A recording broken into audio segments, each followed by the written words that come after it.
Welcome to the Defeat the Drama podcast, where you'll learn tips, tricks, and strategies to help you gain clarity, find purpose, live boldly, and defeat the drama in leadership and life. Host Kirsten E. Ross is known to many as the drama-free queen. She is the undisputed expert of transformation. She'll move you from resigned, resentful, and overwhelmed to focused, engaged, and empowered. Welcome to the Defeat the Drama podcast. I'm Kirsten Ross, your host, and this is episode number 54. Drama zaps energy and steals focus, so let's defeat some drama now. In today's episode, I'm going to be talking about 5 strategies that will create meetings you'll love. Do you hate meetings? Well, if you do, you're not alone. So many of my clients struggle in this area, and it's definitely something that creates a lot of drama. You know what, though? You got to have meetings. You have to have time to communicate. So don't hate the meeting. Hate the way the meetings run. So in today's episode, I'm going to be covering 5 strategies to create meetings you'll love. And it can be done, believe it or not. First, let's talk about some of the common meeting frustrations I see. And you're probably going to see yourself in at least a few of these. So how about meetings that start or end late? So you get there on time, you're sitting there and everyone's straggling in for the first 20 minutes and you just think, why am I here? You know, and if you're an on-time person, and that is definitely me, I'm actually one of those early people. Gosh, there were times when I was wasting 20 and 30 minutes just waiting for the darn thing to get rolling. Like, come on, let's get moving. And then on the back end of it, they want to go overtime to make up for the lost time. So starting and ending on time. How about people not attending the meetings, or they show up and they're not prepared? How frustrating to hear, oh, well, we can't make a decision on that because so-and-so isn't here. Or, oh, I didn't know I needed to bring that. Or, oh, I didn't read that stuff. Or, oh, I got it at the last minute and I didn't have time. Waste of time. Feeling like you're wasting your time. So all these things create that. You feel like you're wasting your time. Unclear objective. Why am I even here?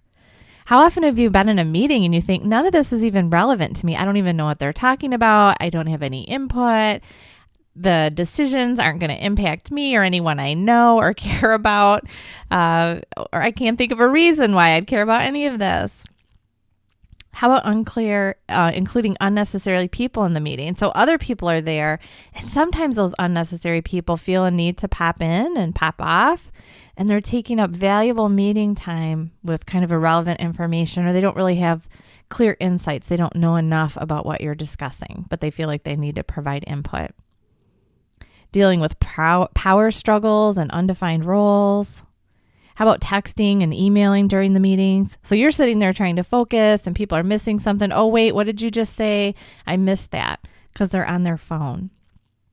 Sidebar conversations. Maybe they're not having communication with people outside the meeting. They're having communication with people in the meeting. You know, and it's so distracting. They have these sidebar conversations going on next to you or across the room. And again, they're missing what's going on. Are they campaigning and politicking about what you're talking about? Or are they on a completely unrelated topic? What the heck is going on? How about no follow through and no progress? So many of my clients have the same discussions over and over and over, and they either leave a topic pending, so they never make the decision, or they have a lengthy discussion. They make the decision and they forget to assign it to anyone or document it. So the next meeting rolls around and you're having the same discussion. You're trying to remember what the end result was. And, oh, wait, did anyone do anything with that? How frustrating. So I get it. There are a million ways to ruin a good meeting, and many of my clients do it. And I'm going to assume that, you have at least some of these going on in your business. You want to make a meeting even more painful, a bad meeting. Sit in the room and, if you're the business owner and you know exactly what people make, you can actually use their actual salaries. If you don't, just kind of ballpark it and use an average salary, but take an average salary times the number of people in that meeting times the length of the meeting. End result equals SCAREY. Businesses spend a ton of money on meetings, and they don't think of it that way. They just think, well, we're paying them anyway, but you forget to think about when they're in the meeting, you're paying them for that time. Is that time being used effectively? And if you have 5 or 10 people in a meeting or 15 and it's not a productive meeting, that's a huge, huge hit to your bottom line. And you're pulling people away from what could have been productive time. All right, so what are the strategies to make meetings you'll love? So number 1, know the purpose of the meeting and what role participants must play. So why are you having the meeting? Clarify it ahead of time. What a concept. So if this is you or someone else who's running the meetings, make sure that everyone's on the same page. Do you know the purpose of the meeting? And, different items on a meeting agenda might have a different purpose. Make sure it's spelled out. So is this information giving? You're just giving updates? Is it information exchange? I need to tell you some stuff, but I need to hear from you as well. So we're going to have a conversation so that everyone's updated. Maybe it's information creating. So you have to do some brainstorming or come up with some ideas. Maybe you need to make some decisions. You got to share some specific information and come up with a decision so action can be taken. Why is the meeting happening? The meeting must have at least one real goal. And I'm talking a real goal. What's the outcome? You don't just meet to meet. That's what creates a bad meeting.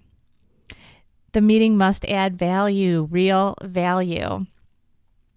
And if you're having a series of meetings, if you've been meeting every other week for years and nothing's coming out of it, that's not real progress. So are you making progress from your meetings? What's the progress you must make? I'm going to share some ideas for how to make sure that you're creating progress. But a series of meetings must create progress. There's got to be a quick update section from the last meeting, and there better be an update required. And then what are the next steps from here? So before you even book your meeting, figure out why the meeting's happening. What's the purpose? Then take a quick look and say, does it really require a meeting? So for instance, if it's just information giving, is there another way to give that information? Can you use an email? Can there be some kind of webinar situation? A shared document, Google Docs, Dropbox? We have so much technology available for sharing information. Even sometimes if it's an exchange of information, again, you can use some sort of Google Doc or, shared document where people are updating it and providing their feedback all in one place. You don't necessarily need to have a meeting unless people need to be there and interact and make decisions. So think about whether or not there's an alternative to that meeting. So first you're going to define the purpose and then reality check. Make sure you need the meeting. So that's number 1. So now you're not moving forward unless you have a real purpose that's going to provide real value and real progress for the organization. And the meeting is the best way to make that purpose happen, to create your objective. The next thing is you're going to make sure all the key players are available. Now, if you need different department heads weighing in on something or making decisions, they've got to be there. And if they can't be there, you need to pick a different date and time. Don't bring 15 people into a room and then have that 16th key person not there, and then you're not able to finalize any of your decisions. Or you end up having to rehash all the discussions that you had. They're getting a summary and they're missing the actual interaction that happened. So number 2, make sure all the key players are available and know how important it is for them to be there. So they're available and get them to lock it in. Number 3, create an actionable agenda and then stick to it. So what do I mean by actionable? You're going to use actual action words for each item on the agenda so people know what their role is and what they're going to be doing in the meeting. So words like decide, discuss, review, select, finish, that would be a great one, learn, design, okay, resolve. So resolve an issue, resolve a problem. So your agenda is going to include those action items. It's not just a list of the topic you're going to talk about, but of that agenda item, what's going to happen with it so people know. And they feel it, and it feels more important to be there. 1, you're going to follow that agenda, and 2, people are going to see the importance of being there. Oh yeah, I do want to be in on that decision. Or, oh my gosh, it's about time we resolve that issue. I'm there. Number 4, communicate the purpose ahead of time. Make sure that everyone in that meeting has the opportunity to come prepared and set the expectation that they do that. So either post or send out the agenda as far in advance as you possibly can.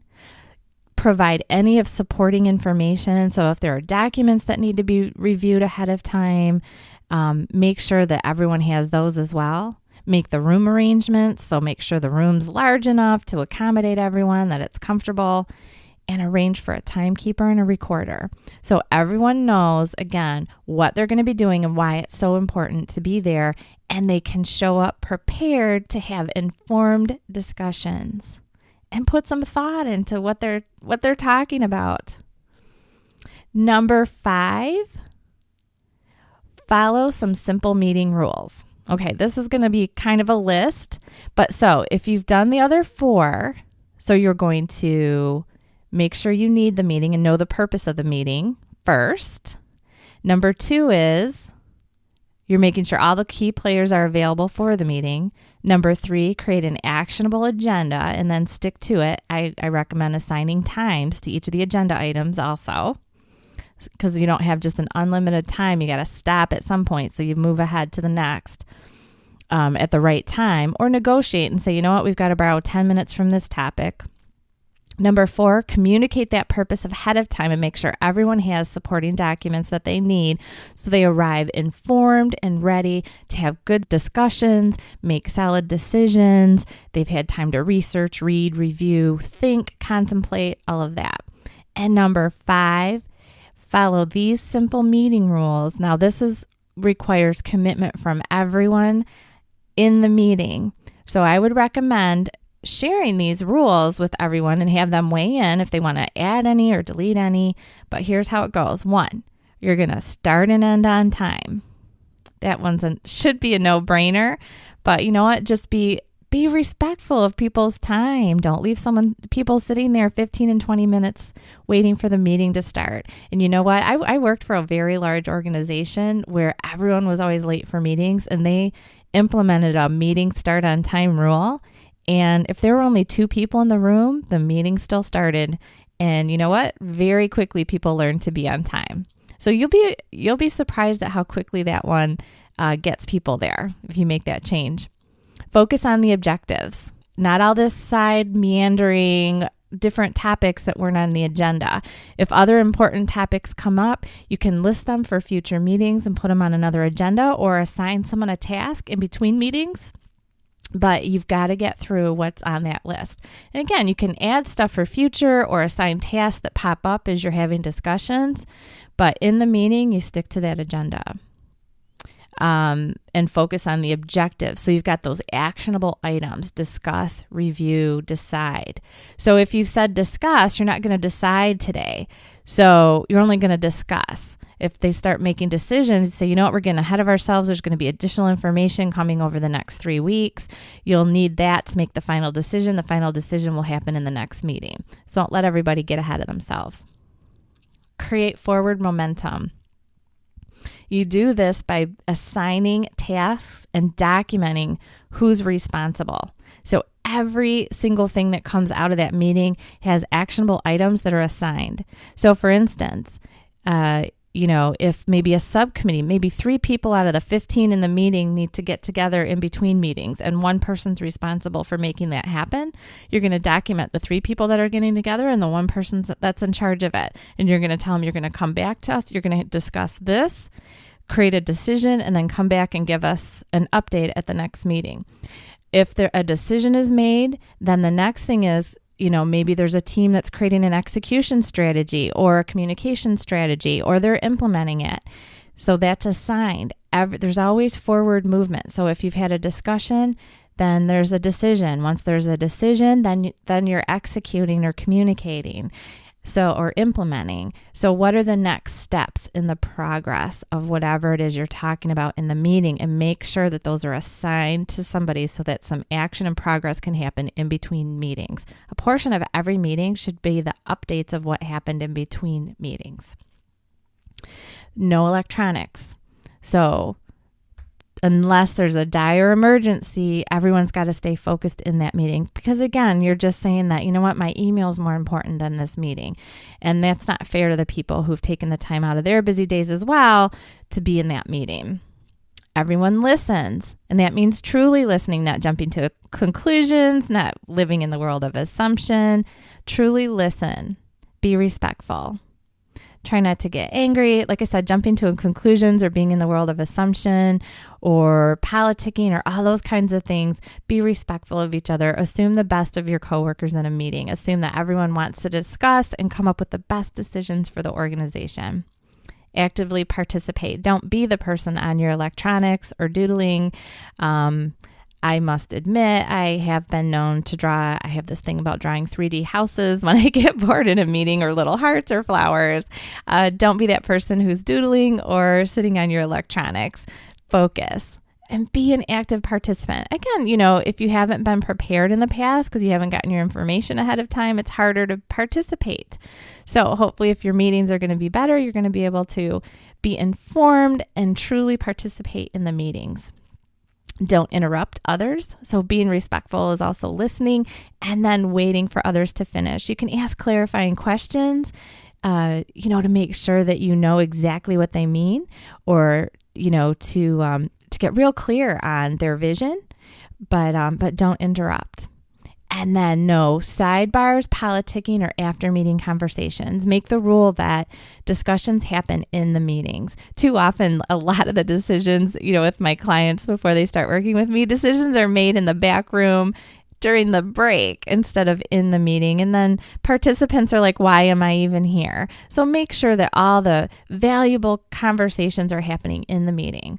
And if it's tough for you guys to have open and honest, authentic communications with each other, then that's a whole nother thing. You've got a lot more going on inside your organization. Need a little more help to defeat the drama. So, if that's going on, you might want to call me or go to my website and contact me to see if you can get a little more help with that authentic communication. And then don't take things personally. Keep it business oriented. If it feels like someone's attacking your department or your team, try to look objectively and say, wait a minute, what are they really saying? Is there opportunity for improvement here? Don't make it personal. Make it be about what's best for the organization as a whole. And then the last thing, if I had this written down for you, which it is in the show notes, it's bolded. Follow through on your commitments. Everyone in the meeting needs to follow through. Like I said, everything you discuss for forward momentum is going to have a person assigned for that forward momentum going forward, a person or a small subgroup of the people participating in that meeting. And if no one follows through, there's no forward momentum between meetings. And then the next meeting is all about trying to remember what was supposed to happen and you don't have any updates. Everyone needs to follow through. So as you go through each actionable item on your agenda, there's going to be specific action that needs to take place in between meetings, and follow through. Make sure everyone keeps their commitment. So the next meeting, you're doing great updates on the progress that's been made in between meetings, and make sure someone's documenting those responsibilities because that's part of the accountability, and do a recap at the end of the meeting. Okay, so I've got John doing this piece. I've got Sally doing this piece. Joe, you're going to review and research this additional opportunity for us, and you're going to bring that back, etc. So do a recap at the meeting so that everyone's on the same page and knows what their commitments are. So those are the 5 keys to creating meetings that you'll love.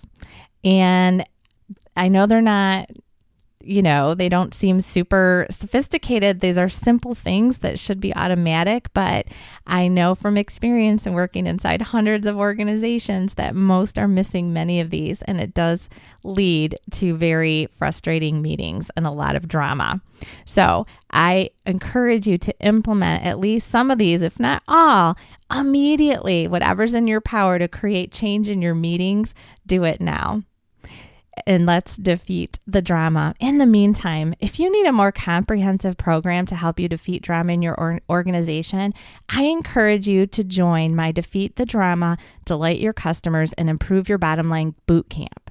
It's a surefire 7-step system to get your team doing what you need, loving what they do, and directing focus where it should be. My boot campers have had dramatic results in transforming their teams in just the 7 modules. In these modules, you'll learn to gain clarity about what you sell, how it should feel, and why you do what you do. Generate actions aligned with business objectives. Empower your team to take targeted action with tenacity. Identify and remove barriers to team productivity. Drive focused employee correction conversations. Hire well, and establish harmony and productivity. All of that happens in 7 modules. I will personally walk you through the required transformation step by step via video. Each module is available 24/7 and includes an action guide to walk you through implementation of all the key steps that you'll learn. And I have an exclusive offer for my podcast listeners. The link is at my show notes page, but I will also give it to you here. It's defeatthedrama.com/podcast discount. So go check it out. You can see a little video of me. It includes all of the bonuses. There's a few $1,000s worth of bonuses included with the boot camp as well, including some exclusive office hours just for boot campers with me. So you'll gain personal access to me as well. So I hope you check that out. Take advantage of it. If you want to get to the show notes, go to defeatthedrama.com, click on the podcast tab, and then find episode 54 for today's show notes. Until next time, make it a great day.